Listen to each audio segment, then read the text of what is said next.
جذباتی لوگ ہیں جو یہ باتیں کر رہے ہیں کہ نماز سے تو مصیبت ٹلتی ہے، تو نبی کے سمجھ میں یہ بات کیوں نہیں آئی؟ آپ نے سابق حکم دیتے کھڑے ہو باجماعت نماز پڑھو، تیر آئیں گے دیکھا جائے گا، شہید ہو جائیں کوئی مسئلہ نہیں، نماز پڑھ کے دعا مانگیں گے سب سیٹ ہو جائے گا۔ او بھائی اسباب یہ کہتے ہیں کہ تیر جب آتا ہے نا، گولی جب آتی ہے تو وہ نمازی اور روزے دار اور بے نمازی میں فرق نہیں کرتی۔ آپ نمازی کے یہاں رکھ کے بندوق چلائیں گے وہ بھی مرے گا، چرسی کے رکھ کے چلائیں گے وہ بھی مرے گا، یہ گراؤنڈ ریئلٹی ہے۔ اسی وجہ سے تو نبی نے حکم دیا کہ جب نماز میں سانپ نظر آئے تو نماز توڑ کے سانپ کو مار دو، یہ صحیح حدیث ہے۔ یہ تھوڑی حکم دیا کہ نماز میں سانپ نظر آئے تو کوئی بات نہیں، تمہارا بھی اللہ سے کنیکشن ہے اور نماز بلاؤں کو ٹالتی ہے، تو یہ سانپ کیا بلا، یہ خود ہی ٹل جائے گی، تم نماز نہیں چھوڑنا، بلکہ حکم دیا نماز چھوڑو پہلے سانپ کو مارو۔ کیا مذہب کا بھائی کیا تصور پیش کیا جا رہا ہے؟ یہ جنونی قسم کے جو لوگ ہیں، کیوں مذہب کا بیڑا غرق کر رہے ہو، کیوں لوگوں کو برباد کر رہے ہو مذہب کے نام پہ؟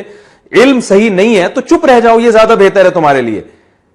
تو یہ نبی صلی اللہ علیہ وسلم کی تعلیمات ہے جو میں آپ کو بتا رہا ہوں۔ اب آپ دیکھیں، آپ صلی اللہ علیہ وسلم نے وہ تمام اسباب اختیار کیے غزوہ خندق میں۔ جب آپ نے اپنی ذمہ داری پوری کر لی، پھر اللہ کی طرف سے معجزے بھی صادر ہونا شروع ہوئے۔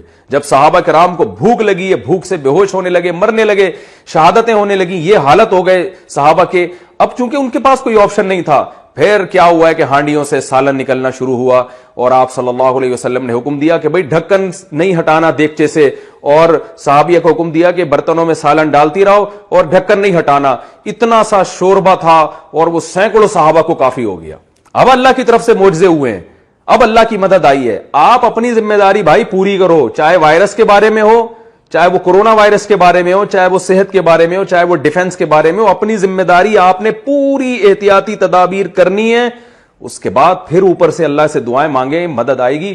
پیڑے کھانے کے بعد آپ دعا مانگو گے، مدد نہیں آتی اللہ تعالیٰ کی، مرواؤ گے آپ لوگوں کو۔ تو یہی ہو رہا ہے، آپ جو ہے نا اس طرح کی فضول قسم کی باتیں، جو بے روزگار کم بخت گھر میں پڑا ہوا ہے اس کو کہا جاتا ہے کہ جاؤ یار کچھ پڑھو لکھو کچھ کام کرو، نہیں جی، رزق تو اللہ کے ہاتھ میں۔ میں دیکھتا ہوں ہمارے ہاں ایک شوگر کے مریض تھے، ہوٹل میں بیٹھے ہوئے چائے پی رہے، چینی آئی تو چائے میں چینی ڈال رہے ہیں۔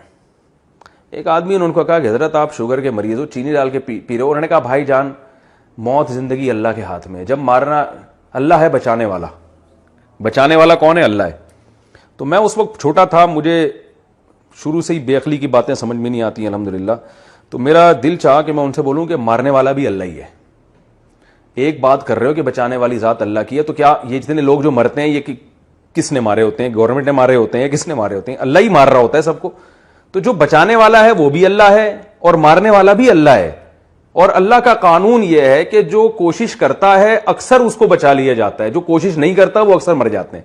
آپ دیکھیں یورپ میں لوگوں کی جو طبعی عمر ہے نا وہ بڑھ گئی ہے، اس لیے کہ وہ اپنی صحت کا بہت خیال کرتے ہیں، اس لیے ان کی جو بوڑھے بہت دیر سے ہوتے ہیں۔ ہمارے ہاں 60 سال کے آدمی کو دیکھو آپ، میں تو سفر میرے باہر ملکوں کے شروع ہو رہے ہیں، بہت کچھ ہم نے ان ملکوں کے بارے میں سنا ہوا تھا، لیکن جب وہاں جا کے دیکھا تو بالکل اپوزٹ پایا ہم نے۔ ان لوگوں کی صحتیں بہت، وہ تو وائرس آ گئے، وہ تو اللہ کا عذاب بن کے جس نے پوری دنیا میں تباہی مچا دی ہے، لیکن جرنلی ان لوگوں کی صحتیں بہت اچھی ہیں، عمریں ان کی لمبی ہیں۔ وجہ اس کی یہ کہ وہ خیال 60 سال میں تو وہ بعض ان میں یہ کہتے ہیں کہ اب تم نے جینا شروع کیا ہے۔ ہمارے ہاں 60 سال کے آدمی کا حال دیکھو آپ، توندیں نکلی ہوئی ہیں، اور اس کی شوگر کا مریض ہوگا، بلڈ پریشر کا مریض ہوگا، اور گردے اس کے فیل ہو چکے ہوں گے۔ ہمارے ایک دوست ہیں کینسر کے بہت بڑے اسپیشلسٹ ہیں، یو کے میں ہوتے ہیں، میں ان کا کئی دفعہ تعارف کروا چکا ہوں، اور ہیں پاکستانی، بڑے نیک آدمی ہیں۔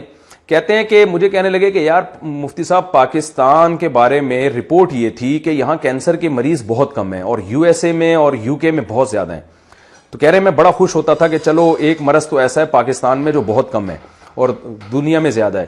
کہنے جب میں پاکستان آیا اور میں نے ہسپتالوں کا وزٹ کیا تو پتا چلا کہ یہاں کینسر کی بیماری بہت زیادہ ہے، صرف زیادہ نہیں بہت سے بھی زیادہ ہے۔ تو کہہ رہے ہیں پھر میں نے کہا یار رپورٹ کیوں نہیں ہے؟ پتا چلا کہ یہاں رپورٹ تیار ہی نہیں ہوتی ہے، یہاں کوئی ڈاکومنٹ بنتے ہی نہیں ہے کہ کتنے مریض ہیں اور کتنے نہیں ہیں۔ کہہ رہے ہیں ہسپتالوں میں جا کے پتا چلا بھائی یہاں تو، اور خاص طور پر بریسٹ کینسر جو خواتین میں وہ تو بہت ہی زیادہ ہے۔ تو وجہ کیا ہے بھائی؟ یہ کیا شریعت کی تعلیمات ہیں؟ کیا صحابہ ایسے تھے؟